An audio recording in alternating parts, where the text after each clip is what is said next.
We have informed the court that we will be making an application to withdraw the petition in accordance with the instructions given to us by our client, the Honorable Ngirichi.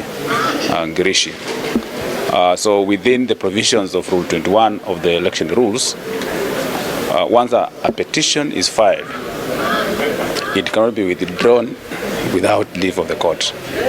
So you first seek to get leave of the court before you are allowed to withdraw a petition.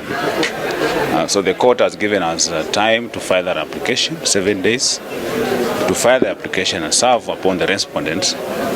Then the respondents will respond to the application, and we come back to court on the 24th of this month so that we can take directions on the hearing of the application. So ultimately, after the hearing of the application, the court will make a decision to make a ruling whether to allow the application for withdrawal of the petition or not.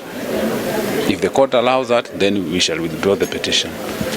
But if the court does not allow, then it means that we shall proceed with the petition to the full hearing. Na twakiuga nĩ wega ũguo tondũ kũngĩkĩka ũguo andũ a Kĩrĩnyaga no mathiĩ na mbere na wĩra ũrĩa mũnene mũno thirikari ĩyo ĩnaguo ĩtagũkorwo distracted na ciira.